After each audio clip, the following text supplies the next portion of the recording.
Olá! Em 1895, portanto há 120 anos, era exibido por uma pequena plateia em Paris, aquele que ficaria conhecido como o primeiro filme da história, realizado pelos irmãos franceses Louis e Auguste Lumière. Poucas artes se desenvolveram e se diversificaram tanto quanto o cinema, que se expandiu para gêneros como a comédia, o romance, o terror, o suspense, os musicais, os dramas históricos e muitos outros. Nesse período de pouco mais de um século, o cinema se tornou uma das principais diversões para bilhões de pessoas em todo o mundo. Para lembrar a data, a gente vai dar uma rapidíssima passada pelos filmes e personagens que entraram para a história. Os 120 anos do cinema são o assunto de hoje do Matéria de Capa. Fique com a gente, que essa sessão já vai começar.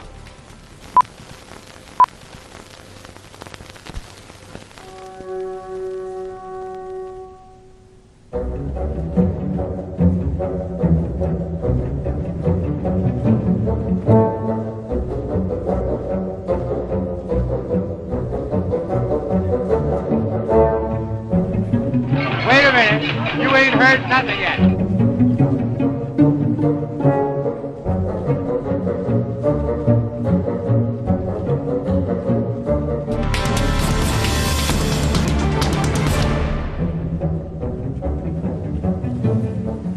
Tente imaginar a reação das pessoas que viam pela primeira vez uma imagem em movimento numa sala escura da cidade de Lyon, no interior da França, em 1895. E olha um detalhe, hein? Naquela época, essa sala nem se chamava cinema.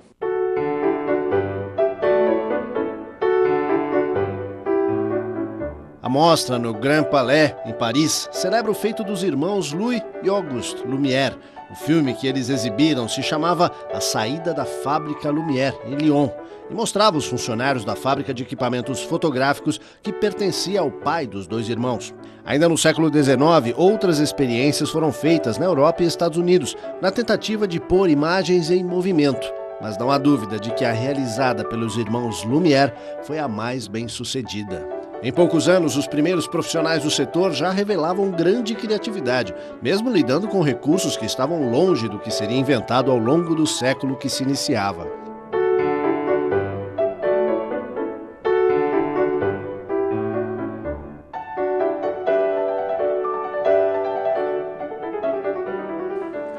A evolução do cinema não aconteceu de uma hora para outra. E olha, no início não era nada fácil prender a atenção do público sem o recurso da palavra, apenas com uma música de fundo. Durante as primeiras décadas do século XX, só havia cinema mudo, inicialmente apenas sonorizados de forma um tanto precária. Depois vieram os intertítulos para explicar o que estava acontecendo. Chaplin foi, sem dúvida, o grande mestre daquele período, tanto que os fãs logo se acostumaram e nem sentiam falta da palavra.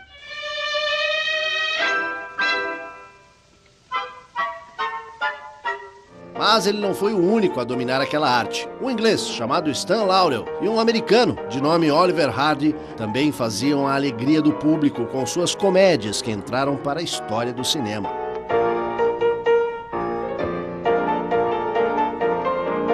Foi nessa escola que, mesmo após o surgimento do cinema falado, muitos atores aprenderam e acabaram fazendo sucesso, juntando a palavra ao que se fazia antes. O primeiro filme falado só iria surgir em 1927.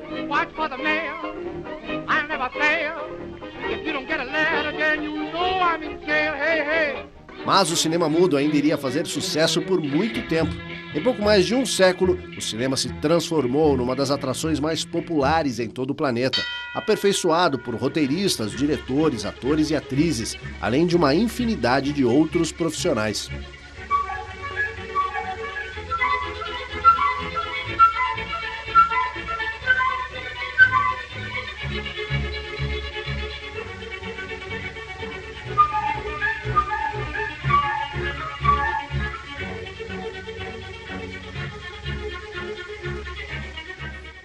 Olha, escolher o que há de melhor numa arte que se aprimorou ao longo de um século é uma tarefa para lá de difícil. Mas a gente vai começar pelas comédias, um gênero que sempre atraiu multidões. Quanto mais quente, melhor. A comédia de 1959, dirigida por Billy Wilder, conta a história de dois músicos desempregados que se disfarçam de mulher para fugir de um grupo de gangsters. Um deles se apaixona por Sugar Kane, ou melhor, Marilyn Monroe, que também era alvo das atenções do chefão da gangue de Chicago. O resultado? Simplesmente hilário. O mesmo Billy Wilder dirigiu A Primeira Página, comédia que dá uma ideia de como se fazia imprensa marrom na Chicago dos anos 20. Outro sucesso absoluto.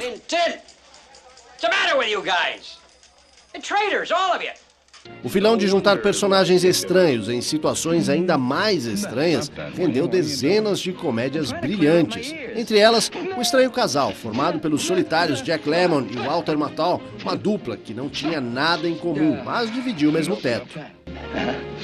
I think I strained my throat. But he wasn't really all bad.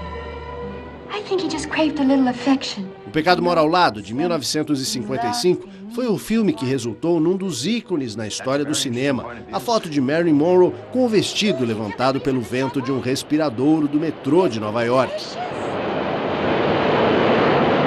No papel que a consagrou para o cinema, ela faz a vizinha, que enlouquece um nova-iorquino atormentado com a possibilidade de trair a mulher. I don't know, it's getting pretty late. It's not that late. But it's not so good in there.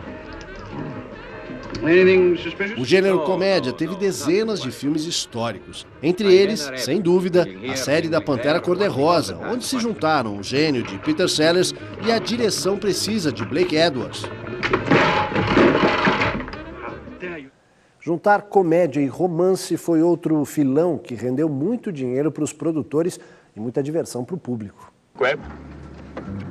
No, I don't like to eat between meals. Harry e Sally, a comédia romântica de 1989, é sempre lembrada como um bom momento desse gênero. Com Meg Ryan e Billy Crystal nos papéis principais, o filme explora uma questão que sempre passa pela cabeça de homens e mulheres. É possível ser apenas amigo de uma pessoa do sexo oposto? Com a beleza e a graça de Meg Ryan, o humor de Billy Crystal e o outono de Nova York como pano de fundo, seria difícil o filme não fazer sucesso.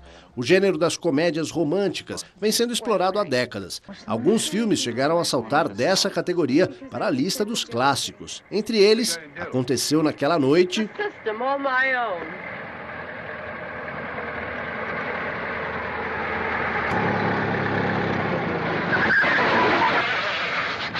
e Núpcias de Escândalo, ou Philadelphia Story, que ganhou duas versões, uma com Cary Grant, James Stewart e Katharine Hepburn, e outra com Grace Kelly, Frank Sinatra e Bing Crosby, com uma participação especial de Louis Armstrong. Can you dig old Satchmo swinging in the beautiful high society?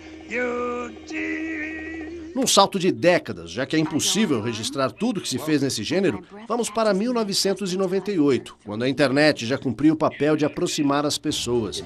O filme Mensagem para Você une Tom Hanks e Meg Ryan, num enredo que tem como pano de fundo a luta das pequenas livrarias para sobreviver diante do avanço das grandes redes. Mais uma vez, Nova York é o cenário. A fita também ficou conhecida pela trilha sonora que reunia alguns clássicos das décadas de 60 e 70.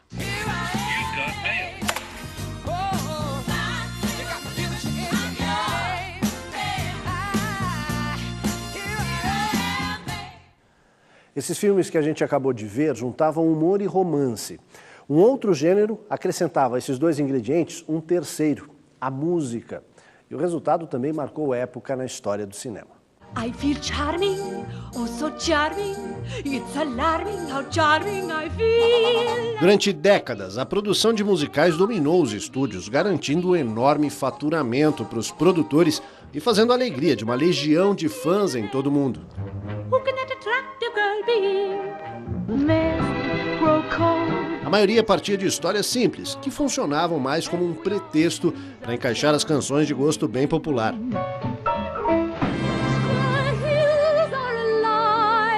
Para o público da época, o importante é que tivesse um final feliz. Aos poucos, a produção foi se tornando mais sofisticada, os atores mais exigentes, e o resultado foi se diversificando para atender a diferentes públicos.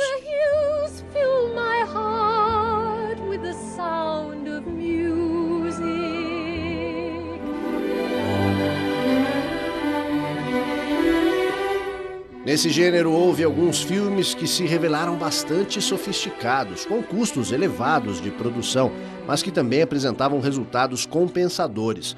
Miss Doolittle, you look beautiful. Thank you, Colonel Pickering. My Fair Lady, por exemplo, em 1964, venceu o Oscar em 8 categorias, incluindo melhor filme, melhor ator e melhor direção. Come on, Dover! Move your blooming ass!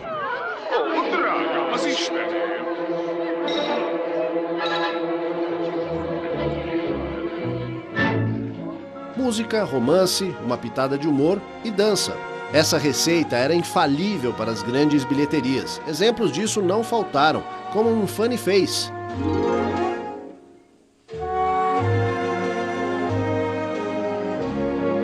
Ou Royal Wedding, por exemplo.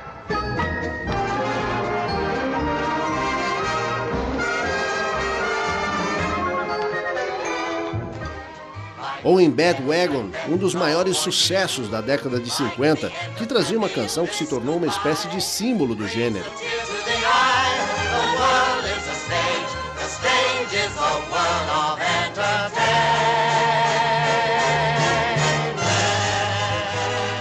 Em 1952 seria lançado outro musical que entrou para a história do cinema, Cantando na Chuva, com Gene Kelly.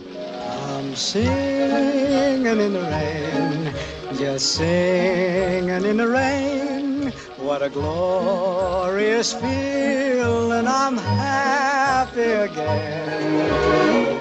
I'm laughing at clouds so dark up above. The sun's in my heart and I'm ready for love. A lista dos 100 melhores filmes do American Film Institute, organização que cuida da preservação e da memória do cinema, inclui alguns que a gente já mostrou aqui. Como é impossível falar de todos, vamos dar uma rapidíssima passada por alguns deles.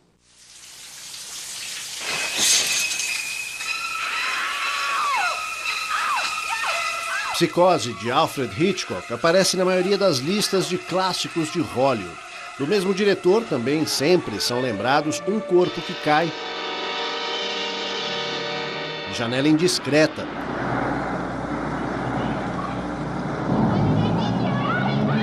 para a maioria dos cinéfilos, uma lista como essa não pode deixar de incluir O Vento Levou, Kiss me. Kiss me. Once. Cidadão Kane, Lawrence da Arábia, Poderoso Chefão, And then they will fear you. 2001, Uma Odisseia no Espaço, e ET, o Extraterrestre.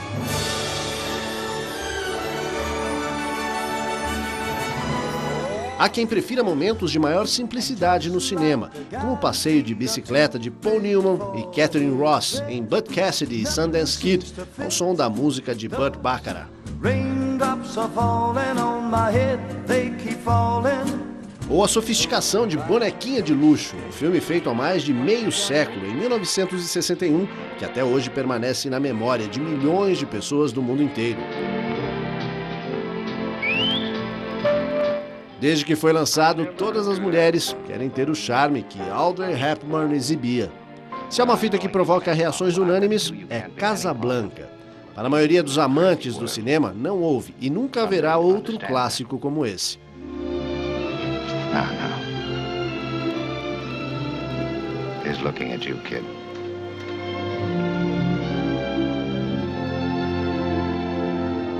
Outro gênero de grande importância é o suspense.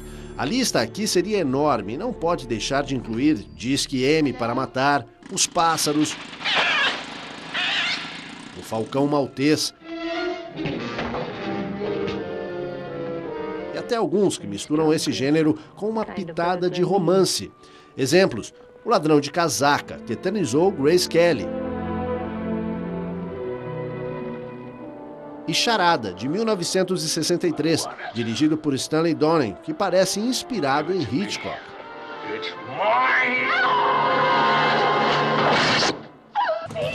Em instantes, o cinema brasileiro, o argentino e o francês. E mais, o trabalho dos grandes mestres italianos, para muitos, insuperável.